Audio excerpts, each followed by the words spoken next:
Glória a Deus. Abra comigo a sua Bíblia, num texto que apenas marcará um posicionamento firme das Escrituras em relação às nossas escolhas. Nós costumamos dizer uma coisa que às vezes choca os irmãos, porque nós acreditamos tanto na oração, no poder da oração, nós acreditamos tanto no amor de Deus, nesse amor infinito, nesse amor que é inesgotável, que é incondicional. Mas às vezes nós nos confundimos em relação a isso, ao papel de Deus e ao nosso papel nessa jornada chamada vida. E achamos que Deus, por seu infinito, imenso amor, chega a nos impor a sua vontade. Algumas pessoas contam no seu testemunho, não é?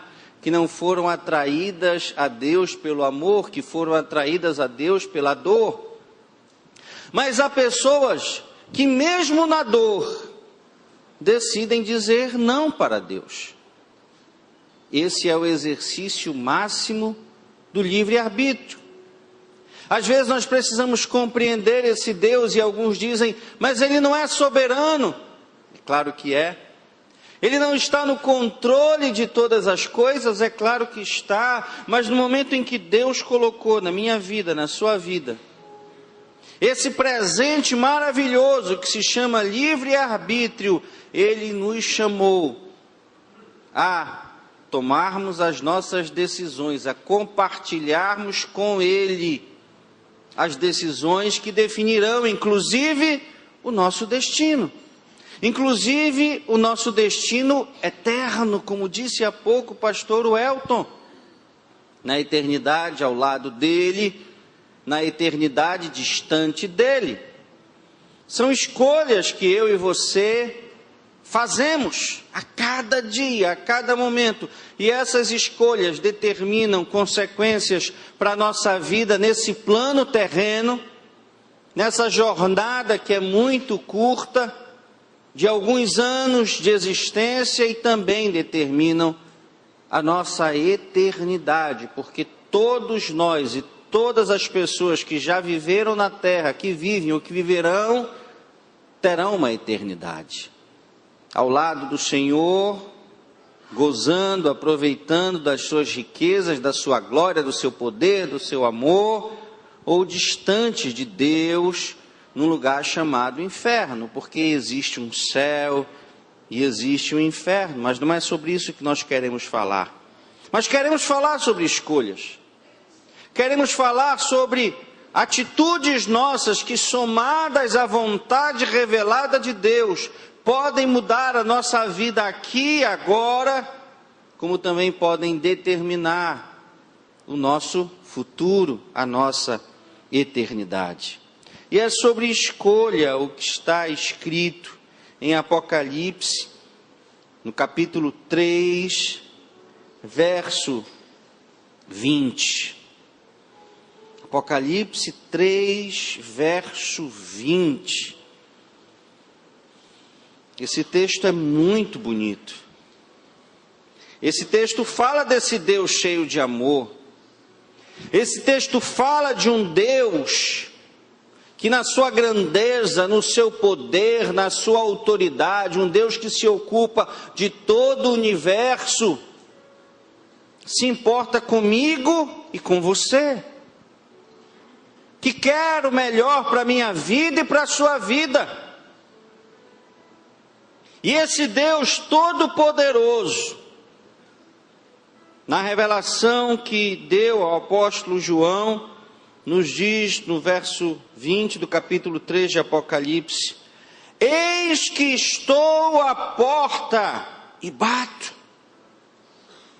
Se alguém ouvir a minha voz e abrir a porta, entrarei em sua casa, e com ele cearei, e ele comigo. Eis que eu estou à porta e bato.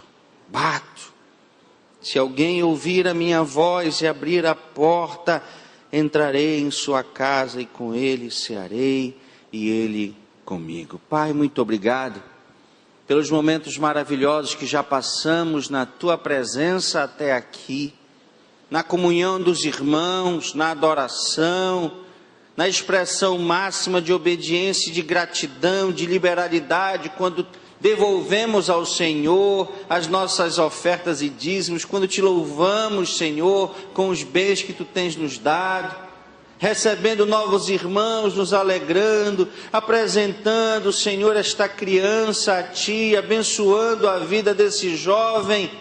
Meu Pai, tantos momentos maravilhosos, mas que nesse instante, quando nos reservamos a ouvir um pouco mais da tua palavra, que tu venhas realmente, como foi dito pelo teu servo, falar conosco.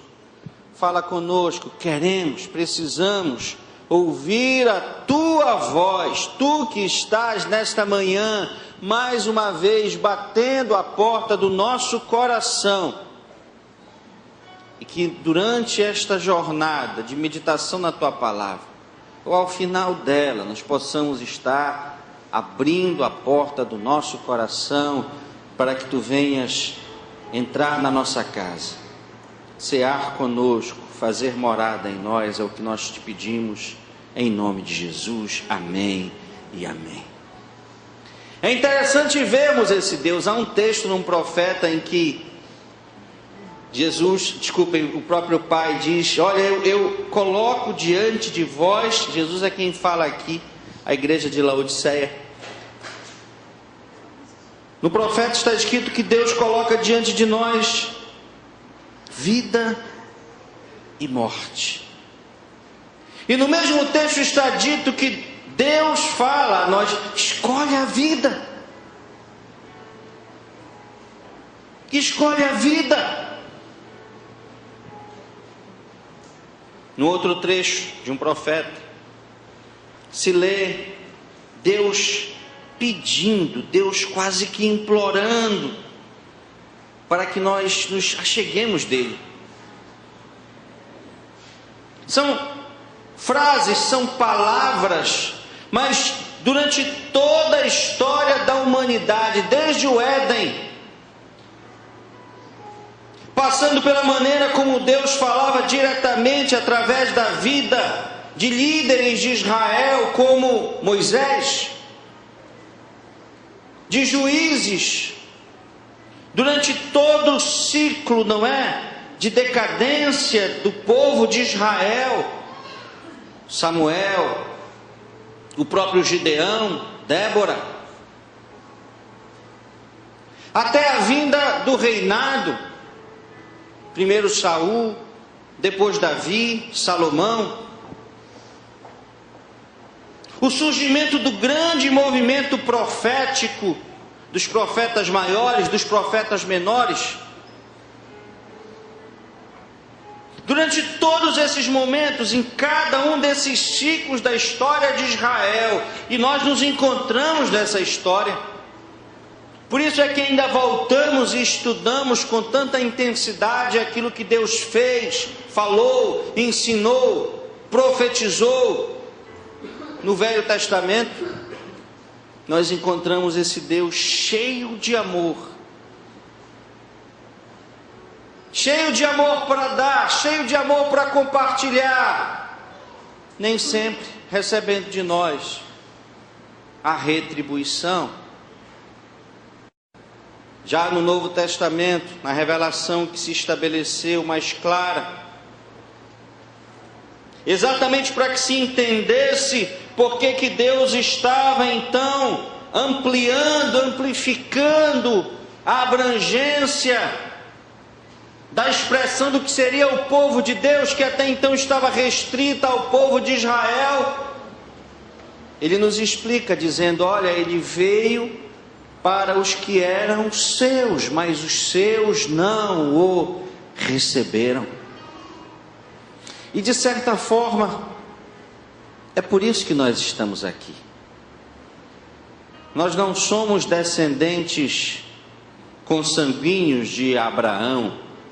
Nós não somos descendentes de nenhuma das tribos. Podemos ter algum judeu, um antigo judeu, alguém que tenha essa ligação aqui, não há impedimento nenhum para isso.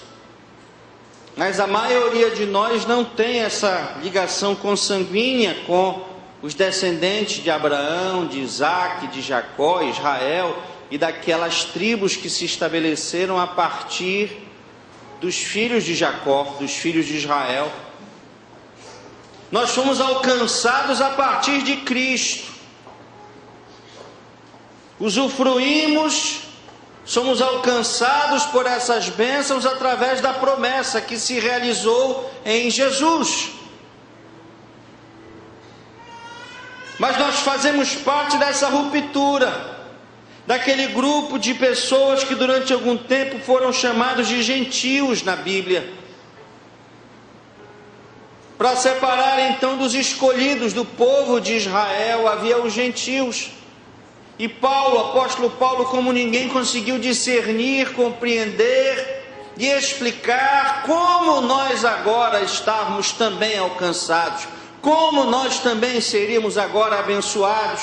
E a história da igreja é a história exatamente dessa ruptura, dessa possibilidade de não sermos descendentes de Abraão, de nenhuma das tribos de Israel, e ainda assim podermos sonhar com as mesmas coisas, esperar as mesmas coisas, sermos alcançados pelas mesmas bênçãos que estão aqui na Bíblia Sagrada. Esse é o amor de Deus. O amor de Deus que é direcionado a todos, aos que aqui estão e aos que aqui não estão, e aos que não querem estar aqui, aos que nos perseguem porque aqui estamos. O amor de Deus é direcionado e é disponibilizado a todos.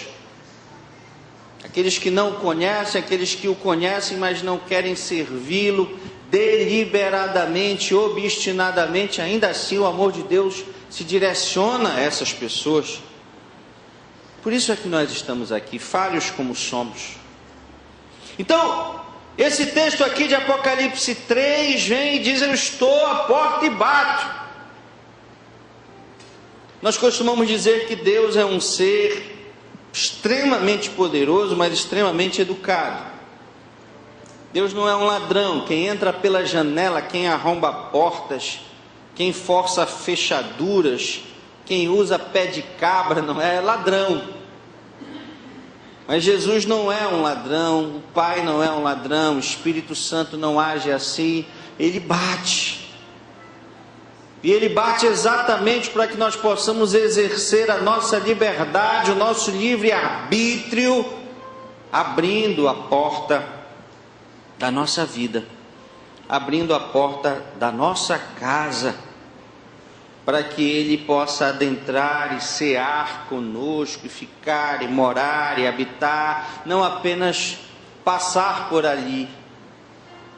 O plano de Deus para as nossas vidas não é pautado em momentos, não é a efemeridade, não é um dia da semana, às vezes como vamos, não é na casa de um pai, de um amigo, não é assim.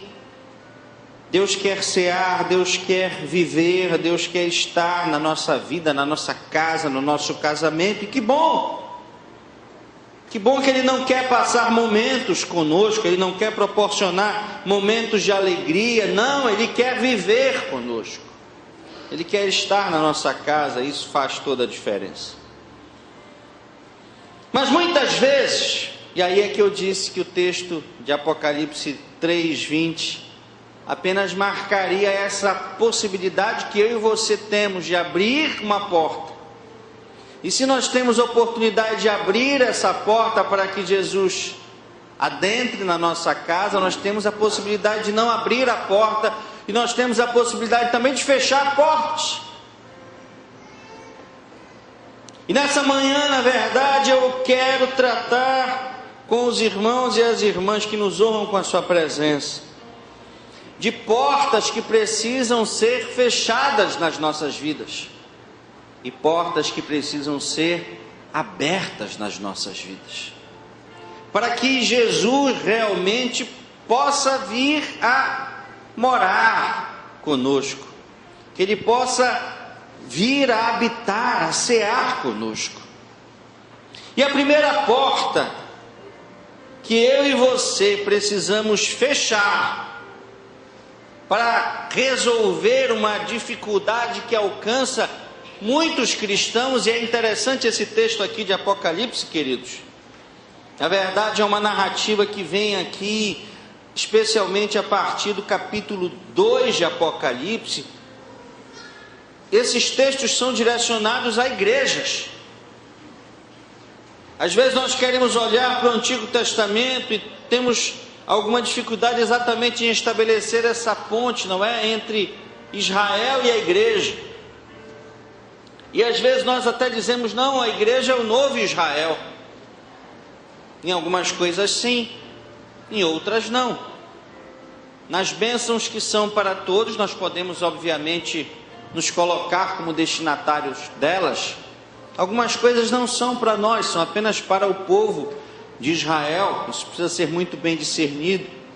Mas esses alertas de Apocalipse 2, Apocalipse 3, eles são direcionados às igrejas. A igreja de Éfeso, a igreja de Esmirna, a igreja de Pérgamo, a igreja de Tiatira, no capítulo 2, a igreja de Sardes, de Filadélfia e de Laodiceia, no capítulo 3. E é exatamente aqui na carta à igreja de Laodiceia que surge esse alerta de que Ele está à porta, batendo. E hoje nós vamos ter que aprender que existem portas que precisam ser fechadas nas nossas vidas, e outras portas precisam ser abertas. E desde já eu quero dizer que nós não temos força, nós não temos condições, nós não temos a capacidade pessoal, não é pela força do nosso braço, não é pela nossa inteligência, não é pela nossa própria determinação que essas portas serão fechadas e abertas, não. Porque nós partimos do pressuposto de que quem age em nós é o Espírito Santo, amém, queridos? É por Ele, é com a ajuda dEle que nós vamos conseguir fechar essas portas e abrir outras portas para que possamos experimentar a boa, perfeita e agradável vontade de Deus. E a primeira porta que muitos precisam fechar ainda, tema já tratado em outras oportunidades aqui, mas essa porta precisa ser fechada, fala exatamente disso, de repetir algo, de repetir um erro, de sentir novamente. E essa porta é a porta do ressentimento. A porta do ressentimento precisa ser fechada nas nossas casas. Mais do que isso, essa porta precisa ser substituída, ela não serve mais. Eu não sei quantos irmãos já tiveram a oportunidade de entrar numa casa ou de abrir um compartimento, uma despensa e notar que por mais que por fora aquela porta estivesse bonita, bela, branca, limpa, por dentro ela estava tomada pelo mofo. E que coisa triste é essa? Uma porta que por trás de si esconde a sua realidade. Há uma beleza aparente por fora, mas por dentro o mofo já tomou conta.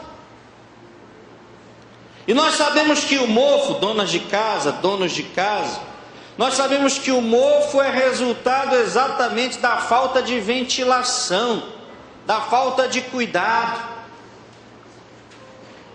da falta da presença, do renovo, da limpeza. Surge pequeno e de repente toma conta de tudo.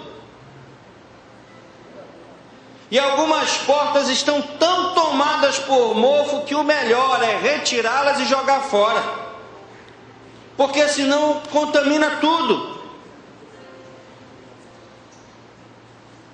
A porta do ressentimento é uma porta velha, é uma porta mofada, representa a prisão com o passado, representa uma postura de acusações, de mágoas eternas, constantes, duradouras. Pessoas que estão entristecidas, pessoas que estão envelhecidas, às vezes jovens na idade, mas com a face já envelhecida, doentes, sem energia, com dificuldade para sorrir. E quando você tem a oportunidade de conversar com pessoas assim, e se elas conseguirem abrir o seu coração, elas te contarão as histórias das suas vidas, mágoas, ressentimentos, lembranças ruins, abandono, desprezo. É terrível viver assim. Eu sempre conto a história quando tenho a oportunidade, porque me chamou muita atenção de um rapaz, um programa de televisão. Já contei essa história aqui uma vez, num desses reality shows, mas um reality show muito interessante, porque falava de empreendedorismo, de sucesso, de vitória. E esse rapaz chegou no programa e lá pela segunda semana ele foi eliminado. E o apresentador, que era um apresentador muito duro nas suas respostas, admitia e demitia as pessoas. Você deve ter assistido alguma vez esse programa.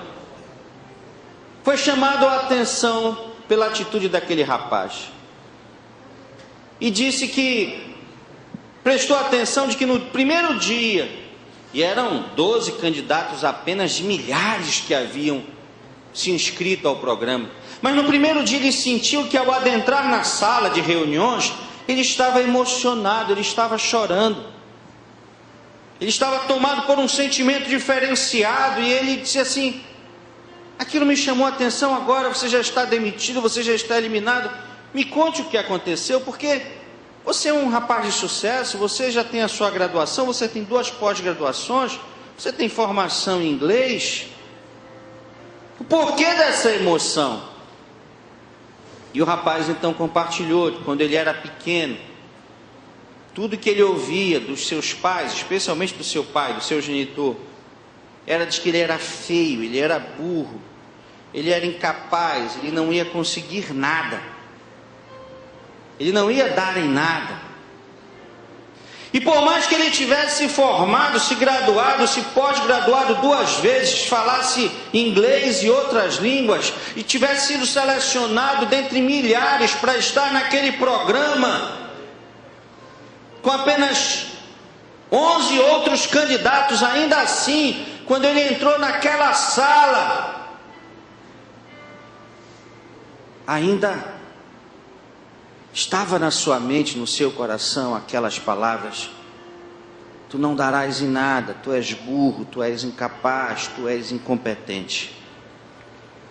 E ele disse que lutava com aquilo durante toda a sua vida, e que ali era como se fosse um grito de independência, dizendo: não, eu não sou nada disso, eu venci, eu consegui, eu estou aqui. E muitas pessoas, queridos, como aquele jovem, muitos crentes, estão ainda tomados por esse ressentimento. Coisas que ouviram na sua infância dos seus pais, coisas que ainda ouvem hoje dos seus patrões, palavras de maldição, palavras que tentam te diminuir, te desqualificar. Mas hoje, em nome de Jesus, essa porta será fechada na tua vida, amém, querido, querida? E para eu fechar, ou para eu arrancar essa porta do ressentimento, uma outra porta tem que ser colocada no lugar. É a porta do perdão, é a porta da novidade, é uma porta nova. Eu tenho que me libertar, eu tenho que fechar essa porta e destruí-la, porque eu tenho que recomeçar. Recomeçar pautado não naquilo que os outros dizem de mim, mas naquilo que o Senhor diz a meu respeito, amém? Texto famoso de 2 Coríntios 5,17 diz: se alguém está em Cristo, nova criatura é, as coisas velhas já passaram, eis que tudo se fez novo. Hoje nós vamos fechar essa porta do ressentimento e vamos abrir a porta do perdão. E olha, a porta do perdão é uma porta limpa. É uma porta limpa por dentro e por fora, amém, queridos? O perdão libera o sorriso, o perdão rejuvenesce. Se você hoje decidir se livrar dessa porta de histórias mal contadas, de histórias que te entristecem, e colocar uma nova porta, a porta do perdão, você verá como tudo na sua vida mudará. Quantos estão dispostos a isso? Em nome de Jesus. Aleluia. A segunda porta que eu e você precisamos fechar na nossa vida, na nossa casa, nos nossos relacionamentos, não é uma porta mofada e velha, é uma porta oca. Quem tem casa de madeira, ou quem tem uma porta de madeira na sua casa, precisa tomar cuidado com os cupins. Às vezes, não é, a gente vê ali uma bela estrutura, mas quando você se aproxima e tenta manipular aquela porta, você percebe que ela é oca, não tem nada por dentro. E o cupim age de maneira sorrateira, de maneira silenciosa. Nós temos uma casa, minha família tem uma pequena casa lá em Mosqueiro, e ela era de madeira. Nós temos tentado transformá-la em alvenaria exatamente para evitar o ataque dos cupins. E recentemente lá foi-se fazer uma pequena obra, mas se percebeu que toda a casa estava infestada de cupins. Só mesmo uma base muito bem firmada impediu que aquela casa caísse, porque os cupins podem fazer isso. Você não percebe, quando você menos toma pé da situação, já não presta mais. E muitas portas são assim. E que porta é essa, pastor? Que porta é essa que é capaz de tirar toda a essência do que eu sou em Deus? Essa é a porta da incredulidade, a porta do pessimismo. Imagine o que é um crente pessimista. Imagine o que é um crente sem fé, incrédulo. Ainda há pouco o pastor Elton nos lembrou dessa frase tão bonita, não é? De que o melhor de Deus está por vir, e esse melhor de Deus, com toda certeza, é o melhor da eternidade. Quanto a isso, não há comparação nenhuma. O apóstolo Paulo já nos falava, não é? Que as dificuldades que nós enfrentarmos nessa jornada chamada vida não se comparam com o que está reservado para nós na glória. E as bênçãos também. Olha, a maior bênção, ou a sequência, ou as centenas, ou as milhares de bênçãos que você receberá nessa vida, porque você será abençoado, amém, queridos? Eu tenho sido muito abençoado, e serei mais abençoado ainda, como vocês serão, amém? Ainda nesse ano de 2015, mas nada disso se compara com o que Deus tem reservado para nós no céu. Aqui nós somos peregrinos, lá é o nosso lugar de descanso, de repouso, amém? Lá é o nosso porto seguro, lá é o nosso destino. Mas é claro que há bênçãos para nós aqui. E quando nós declaramos que o melhor de Deus está por vir, quando nós declaramos que 2015 será o melhor ano da nossa vida, tem gente que às vezes diz: eu já ouvi, mas vocês falam isso todo ano. Olha, eu cheguei aqui em 2011, pastor, disseram que 2012 ia ser o melhor ano da minha vida. E aí depois 2013, 2014, 2015. E a gente discute às vezes no ministério. E nós vamos falar o que, irmãos? Vamos dizer que vai ser o pior? Que 2015 vai ser pior que 2014? Vamos profetizar o mal? Vamos profetizar a desgraça, a derrota, o fracasso, a frustração, a morte? Essa é a linguagem do crente? É claro que não.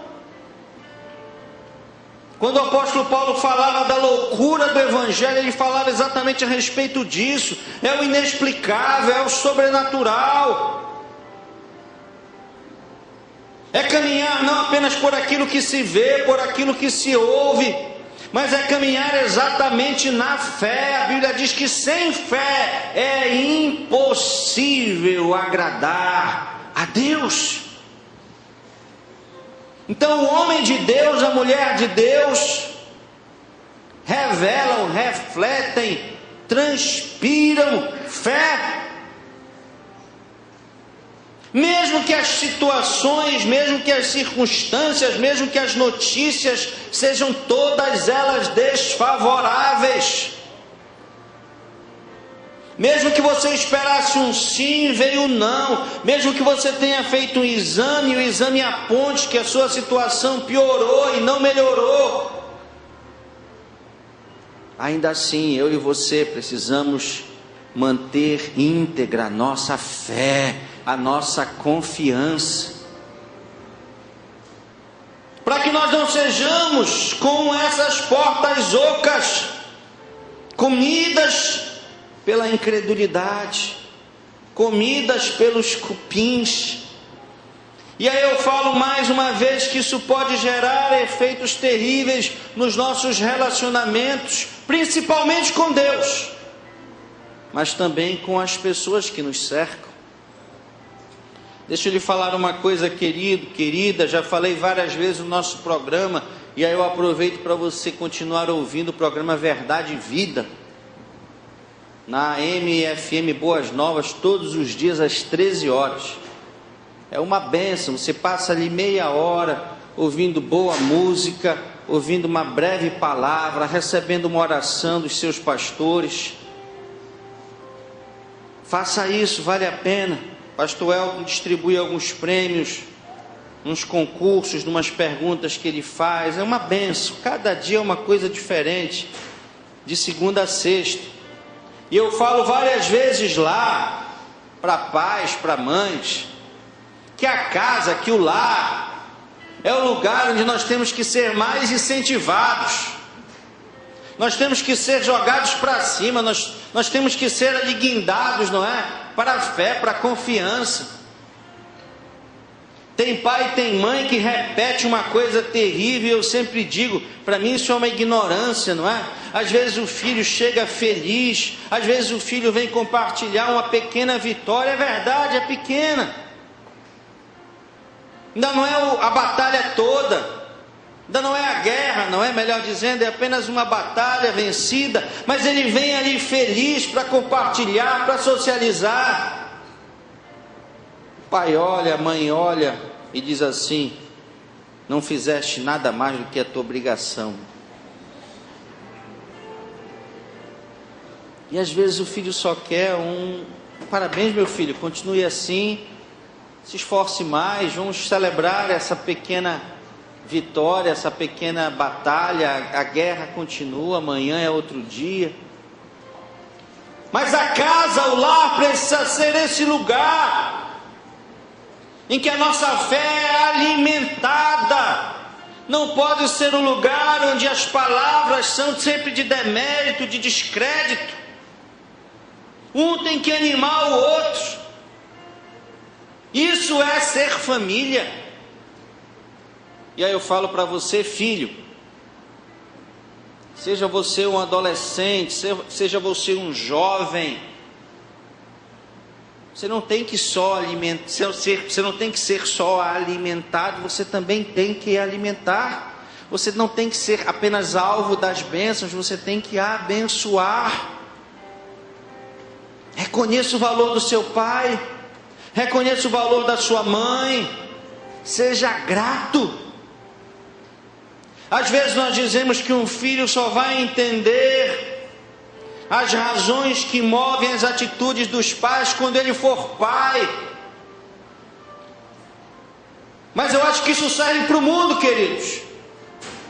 Um adolescente, um jovem cristão, que tem Deus na sua vida, no seu coração e na sua mente, tem que ser grato aos seus pais, ainda jovem, ainda adolescente, ainda criança. Pratique isso e você vai ver, não é? Como você vai alimentar o coração do seu pai. Ele tem que lhe alimentar, é verdade, ele tem que lhe incentivar, ele tem que ser o seu principal incentivador. E nós temos esse exemplo maravilhoso do pastor Alexandre, do nosso professor Alexandre, com o seu filho Enzo, que incentiva, que acompanha. Às vezes ele não está aqui, está num torneio nacional, não vai ao Japão, mas quantas vezes o Alexandre já acompanhou o Enzo, não é? Como um pai deve fazer, como uma mãe deve fazer. É preciso fechar nas nossas casas, é preciso fechar nas nossas vidas essa porta do pessimismo, da incredulidade, e eu preciso abrir a porta da fé. A fé é uma porta firme. A fé é uma porta daquelas madeiras que tem uma resistência tal que o cupim até desiste de atacar, queridos. O cupim vai embora. Madeira firme, não é madeira vagabunda, não é madeira sem qualidade. Não pode ter na minha casa, na sua casa, madeira formada de agregado, de MDF, não. É madeira nobre, amém, queridos? Amém. A nobreza é uma das marcas dos filhos de Deus. Eu preciso fechar a porta do pessimismo, da incredulidade, e eu preciso abrir a porta da fé na minha vida, no meu relacionamento, no meu casamento, na minha casa. A terceira porta que eu e você precisamos fechar é uma porta empenada, e ela se chama murmuração. É impressionante, queridos, como na Bíblia Sagrada, do Gênesis ao Apocalipse, a murmuração é claramente, fortemente condenada. A murmuração é uma distorção.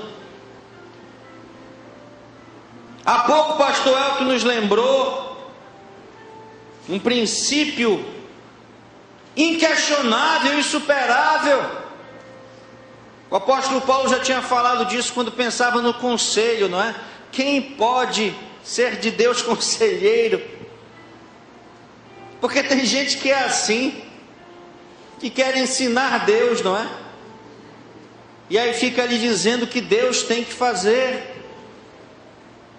O apóstolo Paulo diz: quem dele pode ser conselheiro? Ninguém. É uma pergunta retórica, não é? A resposta é uma só: ninguém.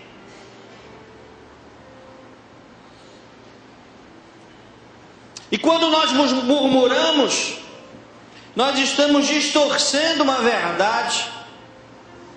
E a porta empenada, a porta da murmuração é assim. É como se Deus estivesse nos devendo algo. É verdade que ninguém conseguiu até hoje superar o povo de Israel na murmuração, nas narrativas bíblicas. Se nós fôssemos lá para Coríntios, num texto muito interessante do apóstolo Paulo, ele vai demonstrar as razões do porquê tantos e tantos milhares, milhões de israelitas ou de hebreus que saíram do Egito ficaram no deserto. Isso está aqui em 1 Coríntios, no capítulo 10, a partir do verso 5, ele vai falar da cobiça, ele vai falar da idolatria, ele vai falar da prostituição, ele vai falar de tentarmos a Cristo, de tentarmos a Deus, e ele vai falar da murmuração. São as 5 maldições, as 5 causas que levaram ao povo de Israel a não chegar na sua maioria, na sua integridade até a terra prometida. São essas 5 coisas. E a última que ele destaca é exatamente a murmuração. 1 Coríntios 10, 10. E não murmureis, como também alguns deles murmuraram e pereceram pelo destruidor. Mas tem muito crente que muitas vezes, pela falta de fé, pela incredulidade, permite que a porta da sua casa seja uma porta distorcida, empenada. Reclama de tudo e de todos. Reclama e transfere as suas responsabilidades para todo mundo. O problema sempre é o outro. Do filho, a esposa ou o esposo, o patrão, o discipulador, o líder da célula, o pastor, chegando até a Deus. A reclamação é geral. Mas pastor, o senhor está falando de um crente? Sim. Alguns de nós, em momentos ou constantemente, fazemos uso, deixamos esta porta da murmuração aberta. E eu sempre digo, já falei isso aí diversas vezes aqui, a murmuração agride a Deus. A murmuração ofende o Espírito Santo. Porque se Deus está lá à porta, batendo, não é? Está na porta da nossa casa, Ele é abençoador, Ele nos deu a vida,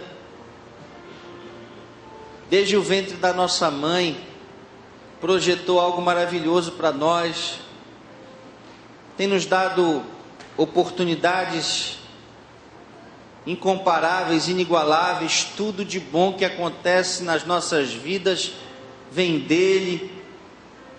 Muitos males que alcançariam, que atingiriam as nossas vidas, alguns dos quais nós não temos nem consciência deles, Ele tem nos livrado.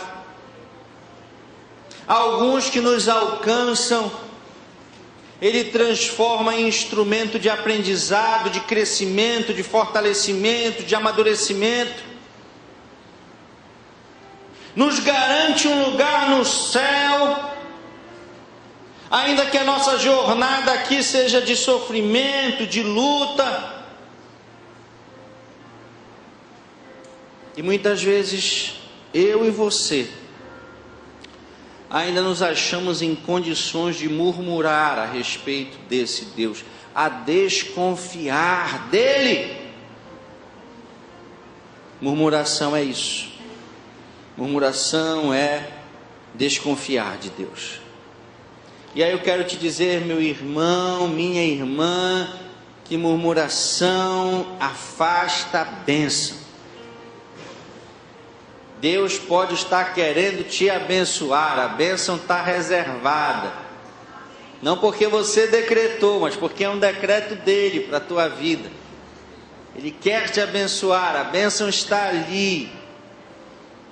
Mas a murmuração afasta a bênção.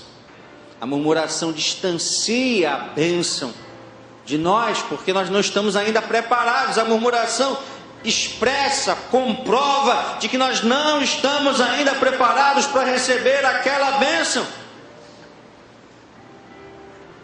Por isso Israel ficou 40 anos no deserto. Uma jornada que podia ser de dias, talvez de meses, porque eram muitas pessoas. Se transformou numa jornada de 40 anos. Nunca foi, eu tenho certeza disso, absoluta, nunca foi projeto de Deus tardar 40 anos para conduzir o povo de Israel até a terra prometida. Nunca. Demorou porque o povo não estava preparado. Demorou porque a murmuração revelava um povo que, se fosse colocado naquela terra, naquele mesmo instante, seria destruído, dizimado. E era preciso então que Deus preparasse aquele povo, renovasse aquele povo, e aí sim pudesse ocupar a terra que havia prometido a Abraão. Filipenses capítulo 2, versos 14 a 16 diz: fazei tudo sem murmurações nem contendas, para que vos torneis irrepreensíveis e sinceros, filhos de Deus inculpáveis, no meio de uma geração pervertida e corrupta, na qual resplandeceis como luzeiros no mundo, preservando a palavra da vida.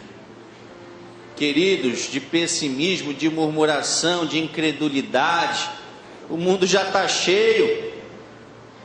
Eu e você estamos sendo desafiados a brilhar como luz, a sermos luzeiros. E se eu repetir a mesma linguagem, a mesma postura, a mesma conduta, se eu tiver as mesmas ações ou reações que as pessoas que não conhecem a Deus têm, eu serei como um deles. Eu não farei a diferença.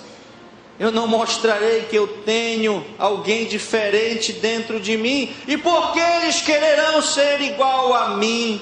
Por que eles quererão me seguir ou seguir a quem eu sigo, se eu sou absolutamente igual a eles?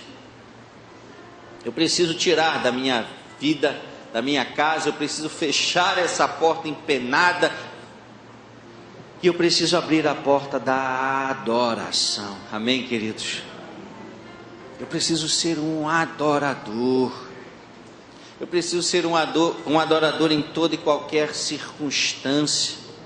Olha, se tem uma coisa que no mundo se diz e que é verdade, eu não vou dizer que é bíblico para não cometer uma heresia, mas a gente ouve desde sempre, não é? De que quem canta os seus males espanta. E quando a gente canta um louvor de adoração a Deus, isso se torna verdade. A vida de Davi, o dom que Davi tinha e exercia, demonstra isso. O louvor liberta, o louvor cura, o louvor anima. A adoração atrai a bênção, é diferente, e afasta o mal. O relacionamento entre Davi e Saul demonstra isso claramente. O mal que havia em Saul batia em retirada quando Davi estava adorando. E havia bálsamo, havia tranquilidade, havia cura, havia libertação. Feche a porta da murmuração e nessa manhã tão especial, abra a porta da adoração. E por fim, a última porta que eu e você precisamos fechar na nossa vida é fundamental. A igreja hoje vive uma crise e talvez um dos espectros dessa crise seja uma certa arrogância. Nós somos uma igreja hoje forte. Nós temos milhões de pessoas no Brasil que se declaram evangélicas. Nós já fomos minoria e hoje nós não podemos ser considerados mais uma minoria. Existe uma religião majoritária, mas nós definitivamente, os que se declaram evangélicos, não são mais minoria. Nós estamos aí, ocupamos o nosso espaço político, ocupamos o nosso espaço na mídia, Mas isso não tem significado mudança na sociedade. Essa aqui é a realidade. Mas essas nossas conquistas podem gerar em nós uma certa arrogância, um orgulho. E a Bíblia em vários momentos nos alerta a respeito disso. Porque o orgulho pode gerar em nós um sentimento de autossuficiência. Eu não preciso mais de ninguém. Eu não preciso de um irmão. Eu não preciso de um conselheiro, não preciso de um discipulador, eu não preciso da minha família. Eu me basto. E a porta que revela melhor esse tipo de pensar é uma porta de aço. Uma porta que se considera intransponível, não é? Ela é pesada, ela é resistente, ela acha que se basta, ela é superior às outras portas. Superior à porta de madeira, superior à porta de MDF ou de qualquer outro produto, a porta é de aço. E quando eu tenho essa porta aberta na minha vida, na minha casa, nos meus relacionamentos, eu não consigo ver os meus erros. Ela limita o reconhecimento das minhas fragilidades, porque eu estou enclausurado. Sou eu e eu só. Essa porta expressa a autossuficiência em relação ao meu cônjuge, às vezes. Existem pessoas que estão casadas, mas têm ali uma porta de aço entre elas. Existem filhos, queridos, que nós costumamos dizer órfãos de pais vivos. Porque entre os filhos e os pais foram colocadas portas de aço. Não há mais contato. Na família, no casamento, não se usa mais o nosso. Tudo é o meu. Não há mais o nós, só há o eu. E essa porta do orgulho, essa porta de aço precisa ser fechada na nossa casa. Tiago capítulo 4, verso 6 diz assim: Deus resiste aos soberbos, mas dá graça aos humildes. Eu preciso fechar a porta da arrogância, da jactância, do orgulho, do egoísmo, do egocentrismo e abrir essa porta maravilhosa, a porta da humildade, a porta do amor, a porta do abraço, a porta do acolhimento, a porta que vai fazer com que as pessoas tenham alegria, liberdade, prazer em estar convivendo. E é por isso que nós temos desafiado tanto a igreja a investir no discipulado e na célula, porque às vezes é isso que vai quebrar resistência, corações de aço. Quantas e quantas histórias nós já ouvimos: pastor, o meu cônjuge não suportava ir à igreja, o meu cônjuge não queria saber de crente, não queria saber de ninguém. Mas agora nós começamos a célula. Os meus filhos que não gostavam de ir à igreja gostam da célula. É rápido, é uma palavra leve, é uma palavra tranquila. Nós temos ali um compartilhar, eles podem falar, eles ouvem, é algo do cotidiano. E ali a porta de aço é fechada e a porta do amor, a porta da humildade se abre para que Deus possa nela entrar. Hoje é dia, queridos e queridas, de fecharmos essas portas, fecharmos a porta do ressentimento, abrirmos a porta do perdão, fecharmos a porta da incredulidade, do pessimismo e abrirmos a porta da fé, fecharmos a porta da murmuração e abrirmos a porta da adoração, fecharmos a porta do orgulho e abrirmos a porta da humildade, a porta do amor. Se você está disposto a isso como eu estou, fique de pé, em nome de Jesus.